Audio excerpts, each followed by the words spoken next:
ชื่อน้องชื่อนาวชื่อจริงกิตติมามาลัยเงินอยู่บ้านชีสว่างใต้เมืองเสพทองแขวงสะวรรณเขตชื่อพ่อชื่อต้นชื่อจริงเพิ่นชื่อนายสิทธิศักดิ์มาลัยเงินอืมอยู่บ้าบ้านเลขที่308หมู่15ตำบลไหล่น้อยอำเภอเมืองจังหวัดอุบลราชธานีอืมโดยเอ้าจังไดก็ฝากพ่อแม่พี่น้อง FC ถ้าว่ารู้จักคนที่ชื่อนายสิทธิศักดิ์มาลัยเงินบ้านเลขที่3082/15ตำบลไร่น้อยอำเภอเมืองจังหวัดอุบลราชธานีแต่ว่าน้องเพิ่นแน่ใจคร่าวๆว่าบ้านเนี่ยบ่ฮู้เนาะแต่ว่าเพิ่นว่าน่าจะเป็นบ้านไร่น้อยประมาณนี้เนาะน้อง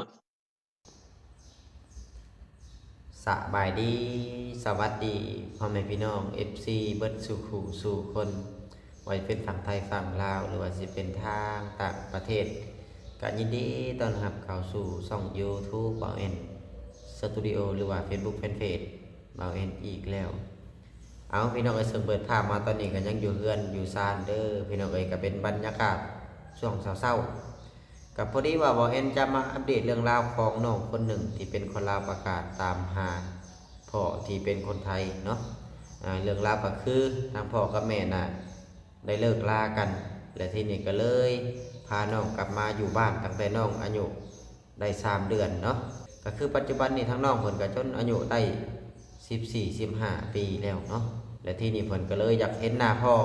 ตั้งแต่เกิดมาน่ะบ่ฮู้ว่าพ่อหน้าตาเป็นใดเป็นคนจังใดนั่นแหละเพิ่นก็เลยว่าอยากเห็นพ่อเพิ่นเนาะส่วนแม่นว่าพ่อเพิ่นน่ะเป็นคนจังหวัดอุบลราชธานีชื่อเพิ่นน่ะนายสิทธิศักดิ์มาลัยเงินบ้านเลขที่308 2/15ตำบลไหล่น้อยอำเภอเมืองจังหวัดอุบลราชธานีแต่ว่าทางน้องเพิ่นนำบ่ฮู้จักบ้านเนาะแต่น้องเพิ่นว่าคร่าวๆน่าจะเป็นบ้านไร่นี่แหละถ้าว่าคนใดอยู่จังหวัดอุบลราชธานีก็ช่วยคอมเมนต์เข้ามาในคลิปของหมอแอนเด้อเพราะว่าทางน้องเพิ่นน่าก็อยากเห็นหน้าพ่อเพราะว่าบ่มีรูปมีห้อยมีแต่ว่าแม่เอากลับมาปะอยู่นำทางพ่อเฒ่าแม่เฒ่าแล้วทีนี้ทางแม่เพิ่นก็กลับไปฝั่งไทยอีกคือเก่านั่นแหละเนาะพี่น้องเนาะก็โอเคพี่น้องเดี๋ยวเรื่องราวเป็นจังไดบ่แอนก็จะไปสัมภาษณ์ทางน้องเพิ่นฝากพ่อแม่พี่น้อง FC เบิ่งโฆษณาให้เด้อพี่น้องเปิดเป็นรายๆเล็กๆน้อยๆเพราะว่ารายได้บ่แอนนี่ก็ได้จากพ่อแม่พี่น้อง FC เบิ่งโฆษณาให้บ่แอนถ้าว่าพ่อแม่พี่น้อง FC เบิ่งโฆษณาให้บ่แอนก็บ่ได้หยังถึงมันสิมียอดวิวถึงพ่อแม่พี่น้องสิเบิ่งจบคลิปบ่แอนก็บ่ได้หยังถ้าว่าอยากสนับสนุนบ่แอนหรือว่าชื่นชอบในคลิปบ่แอนตามหาญาตินี่ก็ฝากเบิ่งโฆษณาให้บ่แอนเด้อพี่น้องเอ้ยเอาก็เพื่อบ่เป็นการชักช้าเสียเวลาบ่แอนก็จะได้ไปสัมภาษณ์ทางน้องเพิ่นเลยเนาะวันนี้ก็มีน้องคนหนึ่งเพิ่นว่าอยากประกาศตามทางพ่อที่เป็นคนไทยนะเอาก่อนอื่นก็สบายดีน้องล่ะชื่อจังไดเนาะชื่อนาวชื่อน้องนาวอายุจักปีแล้วน่ะ14-15 ปี14-15 ปีเป็นคนบ้านใดน้องบ้านชีสว่างใต้เมืองหยังไสภูทองเมืองเทิงผู้ทองแพงสะวรรณเขตเนาะโดยก็คือมื้อนี้น่ะน้องอยากประกาศตามหาพ่อบ่โดยพ่อเพิ่นเป็นคนไสน่ะพ่อเป็นคนอุบลพ่อเจ้าเป็นคนอุบลแต่บ้านเด้เจ้ารู้จักบ่บ้านเพิ่นบ้านบ่ทันฮู้บ้านบ้านน่ะบ่ทันฮู้แต่รู้จักแต่ตำบลอำเภอจังหวัดเนาะโดยตำบลหยังน่ะตำบลไหล่น้อยเอ่ออำเภอน่ะเด้จ้ะอำเภอเมืองตำบลไร่น้อยอำเภอเมืองจังหวัดอุบลราชธานีเนาะโดยบ้านเลขที่เพิ่นเจ้ารู้จักบ่บ้านเลขที่ฮู้อยู่ลองเว้ามาเบิ่งดูบ้านเลขที่308เรื่องราวเป็นจังไดน้องหล่าจึงว่าอยากประกาศตามหาพ่อคือตั้งแต่เกิดก็ยังบ่เคยเห็นหน้าพ่อและก็เลยอยากเห็นหน้าพ่อ อืมอยากสรุปรู้จักพ่อสรุปง่ายๆแล้วพ่อกับแม่เจ้าหั้นได้เลิกรากันบ่โดยได้เลิกรากันตั้งแต่เจ้าอายุจักปีน่ะ3-4เดือนนี่แหละเลิกรากันได้อายุ3-4เดือนแล้วทีนี้ทั้งแม่เจ้าก็พากลับมาอยู่บ้านบ่โดยคนปัจจุบันนี่ก็อายุจน14-15เนาะโดยอืมก็ถือว่าค่อนข้างสิโดนพอสมควรและปัจจุบันนี้ทั้งแม่เจ้าเราไปไสซะแม่เพิ่นอยู่ไทยหลังจากที่เพิ่นแต่เอาเจ้ากลับมาฝั่งลาวนี่เพิ่นก็ได้เลี้ยงแต่บ่หรือว่ามาให้บ่ได้เลี้ยงเพิ่นเอามาให้แม่ใหญ่เลี้ยงแล้วเพิ่นก็ไปเลยเอามาให้แม่เลี้ยงแล้วเพิ่นก็กลับไปอยู่ไทยคือเก่าโดยอืมตั้งแต่กี้ก็เอาน้องมาให้แม่ใหญ่เลี้ยงแล้วเพิ่นก็ไปแล้วน้องได้5 ปีแล้วเพิ่นก็กลับมาเยี่ยมมื้อหนึ่งแล้วเพิ่นก็ไปใหม่แล้วก็บ่ได้มาเลยตอนเพิ่นไปเอาผัวอยู่ฝั่งไทยน่ะชื่อหยังน่ะชื่ออ้อยแม่อ้อยโดยแต่ว่าแม่เจ้าน่ะเคยบ่ไปบ้านพ่อเจ้าเพิ่นเคยแต่ว่าถามเพิ่นว่าเพิ่นยังบ่ตอบโทรไปเพิ่นก็บ่รับอืมเจ้าว่าเพิ่นบ่อยากให้ตามหาบ่อยากเนาะอันนี้ก็บ่ฮู้บ่ฮู้เนาะปกติเพิ่นก็บ่ได้โทรมาอยู่แล้วนะความหมายว่าแม่นี่โดนๆจะโทรมาหาลูกอยู่บ่บ่โทรเลยบ่โทรเลยโดยมันบ่คือแม่กับลูกแหล้วนะเพราะว่าเพิ่นบ่ได้เลี้ยงบ่ได้เบิ่งความรักความแพงของแม่กับลูกมันก็บ่มีความสัมพันธ์มันก็บ่มีเอาง่ายๆก็มันบ่มีความผูกพันเนาะโดยมันก็เลยบ่ใส่ใจเฮามันก็คล้ายๆแบบว่าสรุปง่ายๆก็เฮาบ่ได้เลี้ยงมันก็ลูกก็มีแต่ว่าถือว่าลูกซื่อๆเนาะโดยแล้วทีนี้ทางน้องก็เลยอยากเห็นหน้าพ่อโดยสรุปแล้วตั้งแต่เกิดมานี่ยังบ่เห็นหน้าพ่อเนาะน้องโดยอืมแต่กี้แม่ใหญ่บอกว่ายังมีเบอร์ติดต่ออยู่พาน้องนี่ไปตัดอ้อยอยู่พังพุ่นแล้วพ่อบอกว่าพ่อโทรมาบอกว่าสิซื้อรถถีบมาให้อยู่อันนี้รถเพิ่นลงมาในสานุมานนี่ก็สิซื้อรถถีบมาให้แล้วเพิ่นก็บ่ได้ลงมาเลยบ่เคยเว้าบ่จื้อว่าบ่เคยเว้าอืบ่เคยเห็นหมน้าแต่ว่าติดต่อเพิ่นได้ช่วงหลังๆเนาะโดยแล้วทีนี้ก็เลยแบบว่าว่าง่ายๆก็เบอร์เสียเนาะโดยอืมเนาะแล้วพ่อของเจ้าน่ะชื่อหยังน้องหล่ะพ่อชื่อต้นชื่อจริงเพิ่นเด้ชื่อจริงสิทธิศักดิ์สิทธิศักดิ์อืมนามสกุนามสลเพิ่นเด้กุลมาลัยเงินนามสกุลอืมสิทธิศักดิ์มาลัยเงินบ้านก็บ่ฮู้เนาะให้เจ้าถามน่ะบ่ฮู้เนาะโดยฮู้แต่ตำบลไร่น้อยเนาะ โดยอำเภอเมืองจังหวัดอุบลราชธานีอ๋อก่อนจะคิดตัดสินใจตามหาพ่อเฮ็ดจั่งใดจึงคิดตัดสินใจเนาะก็บ่ฮู้คือแบบว่าก็เราอยากเห็นพ่อเราก็เลยอยากตามหา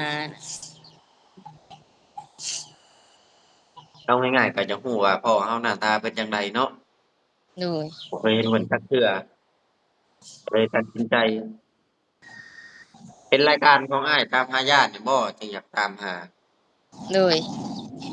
เห็นโดนเติบแล้วบ่ก็โดนแล้วล่ะเห็นแล้วแต่ก็บ่กล้าทักมาแหละบ่กล้าเว้าว่าตามอิสิเว้าแนวใดก่อนน่ะอืมบ่กล้าทักมาเนาะโดยแล้วแต่เข้าไปซอกเบิ่งบ่ โดย ยายเพิ่นคือว่าฮู้อยู่เพิ่นบ่ได้ฮู้บ่ถามเพิ่นแล้วโทรถามเพิ่นแล้วเพิ่นว่าบ้านนั้นแม่บ่ได้บอกเพิ่นว่าอยู่บ้านใดเราบ่เคยไปเรารู้จักแต่อุบลแล้วอะอืจักกับตัวเมืองเนาะโดยอืมบัดบ่รู้จักบ้านถ้ารู้จักบ้านก็จะโอเคอยู่ยกตัวอย่างแบบว่าอะเมืองไชกุทองก็บ่ฮู้ว่ามันอยู่บ้านใดนะเฮาก็ตามมาค่อนข้างสิยากอยู่หั้นนะก็ประกาศลองเบิ่งเนาะโดย บางทีบุญวาสนาพ่อแม่ลูกยังมีต่อกันมันก็ห้วยเอาลงไปแป๊บเดียวเพิ่นว่าเห็นเฮ็ดจั่งใดบาดนี้ ถ้าบ่เห็นก็บ่เป็นหยังโดโดยก็มีแต่ว่าถ้าว่ามันบ่เห็นก็มีแต่ว่าให้เจ้าน่ะไปถามแม่เจ้าอีกเทื่อหนึ่งว่าบ้านโดยพ่อน่ะชื่อหยังหั้นนะคือว่าเฮาว่าคุ้นๆว่าคือว่าป้าบอกว่าบ้านไร่น้อยบ่หรืออิหยังนี่แหละอืมบ้านไหลน้อยโดยมันชื่ออันเดียวกับตำบลบ่อืมคือได้ยินเพิ่นว่าบ้านไร่น้อยแต่กี้บางทีมันชื่อเดียวกับตำบลเนาะโดยบ้านไหลน้อยตำบลไตน้อยอำเภอเมืองจังหวัดอุบลราชธานีเนาะบางทีเนาะโดยอันนี้ก็มีแต่ฝากพ่อแม่พี่น้อง FC เด้อคอมเมนต์เข้ามาพี่น้องเอ้ยเพราะว่าทางนอกเพิ่นนี่บ่จักบ้านถ้ารู้จักบ้านก็จะไปแหน่ถ้าสมมุติว่าเฮ็ดหน้าพ่อนี่เว้านำพ่อเนาะ ก็อันนี้ยังบ่ฮู้เนาะยังบอกความรู้สึกบ่ได้เนาะโดยในใจนี่อยากเว้าหยังกับเพิ่นสมมุติว่าเห็นเพิ่นแรกก็ยังบ่จักว่าสิเว้าหยังแต่ว่าฮู้แต่ว่าความรู้สึกตัวเองก็คือสิดีใจถ้าได้เห็นเพิ่น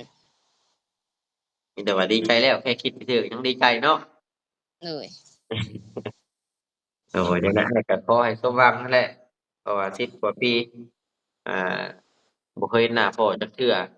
แม่เอากลับมาตั้งแต่3เดือนก็เลยเห็นหน้าพ่อและปัจจุบันนี้คิดว่าราวๆอายุพ่อจะประมาณจักปีเนาะ30ปลายประมาณ30ปลายปีโดยแล้วทางแม่เจ้าเด้อซะแม่ก็30ปลายคือกันอืแสดงว่าพวกเพิ่นสองท่านนี่ก็ยังบ่ทันแก่ทันเฒ่าเนาะ โดยคนหนึ่ง30ปลายนี่ก็ยังสิหนุ่มๆอยู่เนาะพี่น้องเนาะราวๆประมาณ34 35ได้เนาะโดยคิดว่าได้ได้มาแม่น่ะประมาณนั้นแหละอืมเพราะว่าประมาณลูก33-34แม่นเพราะว่าเจ้าก็อายุ50กว่าปีคนก็อายุประมาณนี้แหละเพิ่นก็เลยว่าโอ้ตัดสินใจเกิดมาเทื่อเดียวอยากเห็นหน้าพ่อสักครั้งหนึ่งอยากพูดอยากคุยนำเพิ่นนั่นแหละเว้าง่ายๆก็เนาะโดยก็เลยตัดสินใจทักมาหาบ่แอนก็นี่แหละมาทักน้องเพิ่น แล้วก็ฝากนำพ่อแม่พี่น้อง FC นั่นแหละถ้าได้เห็นคนชื่อนายกิตติศักดิ์มาลัยเงินอยู่ตำบลไร่น้อยโดยอำเภอเมืองจังหวัดอุบลราชธานีแต่ว่าทางบ้านนี่น้องเพิ่นบ่ฮู้เพิ่นก็มีแต่ว่าเดาคร่าวๆว่าน่าจะเป็นบ้านไร่อ่าชื่อน่าจะคล้ายๆตำบลเนาะโดยจังใดก็ฝาก FC จังหวัดอุบลราชธานีเนี่ยถ้าว่าเห็นน้องมะนาว แม่นบ่ชื่อเจ้ามะนาวชื่อเล่นบ่โดยชื่อเล่นน้องมะนาวแต่ชื่อจริงชื่อจริงกิตติมา มาลัยเงินอืมอันนี้น่ะความหมายว่าเอานามสกุลพ่อเลยโดยเพิ่นเอานามสกุลพ่อตั้งแต่น้อยแล้วก็ใช้คุมื้อนี้มีแต่น้องใช้ผู้เดียวนามสกุลพ่อชื่อก็ย่าเป็นคนตั้งให้กิตติมาเนาะโดยชื่อคล้ายๆคนไทยเลยเนาะชื่อแบบว่ามันมันบ่คือคนลาวอะนะเพิ่นแบบว่าเพิ่นเอาทางพ่อเพิ่นมามันก็คล้ายๆแบบว่าอ่าชื่อคล้ายๆคนไทยเพราะว่าบ้านของแม่เพิ่นนั่นอยู่ศรีสะเกษอันนี้บ้านย่าทวดบ้านแม่นแท้ๆของพ่อเจ้าน่ะอยู่ศรีสะเกษโดยเพิ่นไปเอาผัวอยู่ศรีสะเกษแล้วเพิ่นก็อยู่ศรีสะเกษแต่อยู่อุบลนี่น่ะเป็นบ้านย่าทวดบ้านพี่น้องเขาเจ้าอยู่ในนี่สรุแม่ปแล้วปัจจุเคยไปอยู่ บันนี่เพิ่นอยู่ในอุบลบ่ซะหรือว่าเพิ่นอยู่ศรีสะเกษอันนี้ก็ยังบ่ฮู้เพราะว่าตอนนั้นก็แม่ใหญ่บอกว่าเพิ่นไปเอาเมียอยู่ศรีสะเกษบ่ฮู้ว่าเพิ่นกลับมาอยู่อุบลบ่หรือเพิ่นยังอยู่ศรีสะเกษคือเก่าอืม เจ้าก็เลยบ่แน่ใจว่าเพิ่นอยู่ไสกันแท้เนาะโดยเพิ่นก็แต่น่าว่าอยู่สิกลับทั่วนั่นแหละอุบลนี่น่ะเป็นบ้านญาติเขาเจ้าแม่เคยไปอยู่ในนั้นโดยเอาจังได๋อ้ายก็ขอ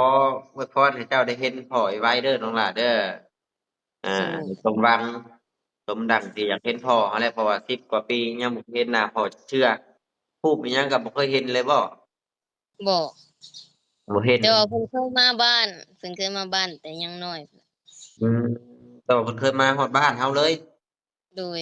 อ้อแต่น้องยังบ่ได้เกิดพู้นบ่หรือแนวใดแหละแม่ใหญ่บอกว่าเพิ่นเคยมา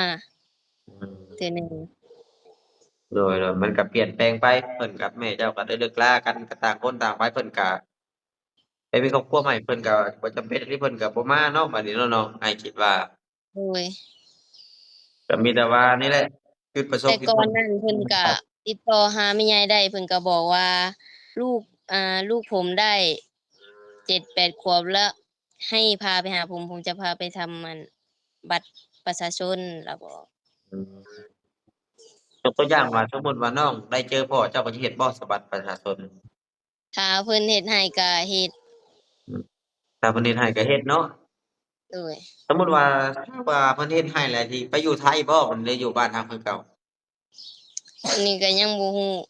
อืมปล่อยให้มันเป็นอนาคตเนาะโดยหลังจากที่พ่อหรือว่าเจอพ่อจั่งว่ากันอีกทีหนึ่งโดยมันก็บ่ยากเนาะเพราะว่าเจ้าเกิดก็เกิดอยู่ไทยมีใบแจ้งเกิดด้วยเนาะเจ้าเนาะโดยอืมแต่ว่าบ่ได้เอามานำเนาะโดยก็มีแต่ว่าเหตุผลที่น้องเพิ่นฮู้อ่าซื้อบ้านก็ญ้อนว่าซองจดหมายก็คือว่าซองจดหมายตัวนั้นมันมาได้ทางไสน้องแม่เขียนไว้ตั้งแต่กี้แม่เขียนไว้เขียนไว้ความหมายว่าเพิ่นส่งจดหมายหาพ่อบ่หรือว่าแบบใดโดยเขียนไว้ว่าสิส่งแต่เพิ่นบ่ได้ส่งอืม น่าจะแม่นที่อยู่จริงของเพิ่นซะอ้ายคิดว่าเดะเดี๋ยวอ้ายไปเอาโทรศัพท์มาอ่านผมที่มันก่อนเพราะว่าอ่าบ่แม่นบ่อยากจื้อไปได้อันเลขที่บ้านเพิ่นน่ะนะเดี๋ยวเบิ่งเลขที่บ้านก่อน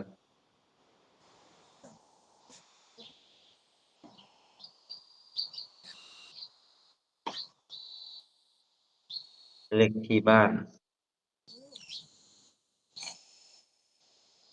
2/15เดี๋ยวนะเนาะ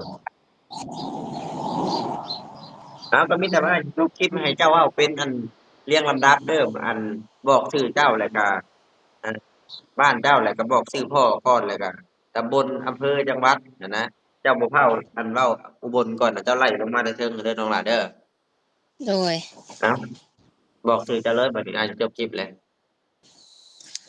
ชื่อน้องบ่แม่นชื่อน้องชื่อนาวชื่อจริงกิตติมามาลัยเงินอยู่บ้านศรีสว่างใต้เมืองไชยทองแขวงสะวรรณเขตชื่อพ่อชื่อต้นชื่อจริงเพิ่นชื่อนายสิทธิศักดิ์มาลัยเงินอาอยู่บบ้านเลขที่308หมู่15ตำบลไร่น้อยอำเภอเมืองจังหวัดอุบลราชธานีอืมโดยเอ้าจั่งใดก็ฝากพ่อแม่พี่น้อง FC ถ้าว่ารู้จักคนที่ชื่อนายสิทธิศักดิ์